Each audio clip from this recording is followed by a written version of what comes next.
So one of the laboratory investigations, or some people call it what? Evaluations.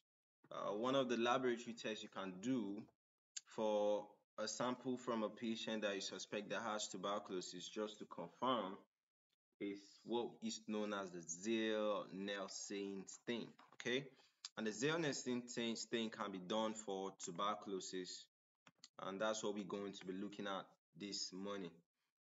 All right, so this is a procedure for Ziehl Neelsen test, but we have all of them listed in the lecture. So I think let's not do the same thing twice. Let's save time. So this Ziehl Neelsen stain is actually a worldwide used what laboratory technique, right? And it's used for diagnosing what? Tuberculosis, right? So I think I have the procedure here, okay? And I have results, okay? So I think let's talk about the principle. This Ziehl stain is actually a combination of what? Acid and basic dyes, okay? And it is used to dictate the presence of what? This Mycobacterium tuberculosis. That's basically the key microorganism that causes what? Tuberculosis, all right? And let's see how the stain works. That's still under the principle. For the stain, we have what? You could stain the bacteria with a basic dye. And the basic dye here is the carbol fuchsin, all right? The basic dye here is the carbol fuchsin. Then, after staining with a basic dye, you decolorize the bacteria with acid, okay? Then next, you counterstain with a contrast dye, okay? So, if the bacteria ends up being pink, there's a interpretation for that. If it becomes blue, there's an interpretation for that, all right? Which we'll be looking at, all right? So you can see that this one is basically pink, or you could say purple, all right? Still the same thing. So let's talk about the procedure. We say that sputum or tissue sample is collected from the patient, right? So it's either you're using their sputum or tissue, but the most simplest one is sputum, right? Because tuberculosis patients are coughing and all those stuff. Sputum. Then you smear it on a glass, okay? Now, when you smear it on a glass, next thing you fix it, all right? You heat it. You can just heat it 1, 2, 3. That's using the glass over a Bunsen burner. All right.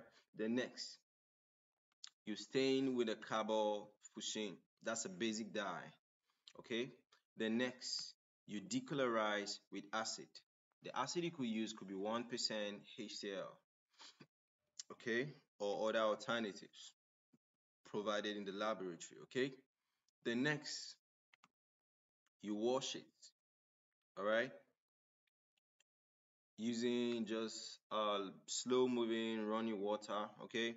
Then next you counterstain with methylene blue, okay? Then next you examine using the microscope under oil immersion, okay? Then what are the possible results you could get from this?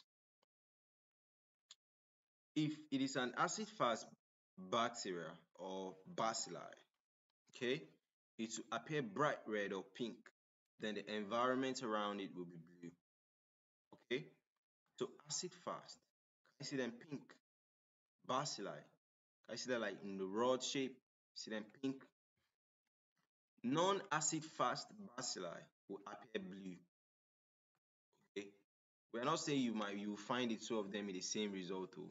We are just trying to tell you the possible result that you might find when you do a Ziehl Neelsen test. Okay, so if it is acid fast bacilli, they will be pink. Environment will be blue. Okay, so let's move because our interest is on the acid fast bacilli. So what is the interpretation? If you find acid fast bacilli, it indicates that there's what? A tuberculosis what? Infection. Because the Mycobacterium tuberculosis is an acid fast bacilli. Okay? But the absence of acid fast bacilli does not rule out TB. Okay? There could be false negatives. Alright?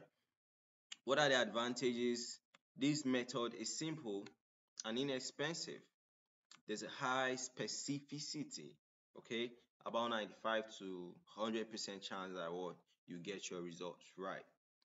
And this method can also dictate small numbers of bacteria. Even if the bacteria numbers are small, it will still pick it up. All right. The limitation. It is low sensitivity, okay, compared to other tests. All right. Other tests are more sensitive than it. All right. Tests like the PCR, the culture test, okay. And it also requires a skilled technician and somebody that knows how to use the microscope very well. Okay, that's not really a disadvantage though, and it may not dictate non-tuberculous what mycobacteria.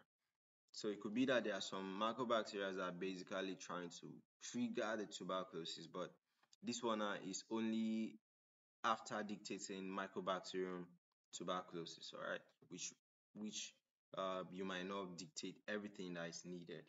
Okay, guys, that's it about the Ziehl Neelsen test for tuberculosis. See you guys in the next test.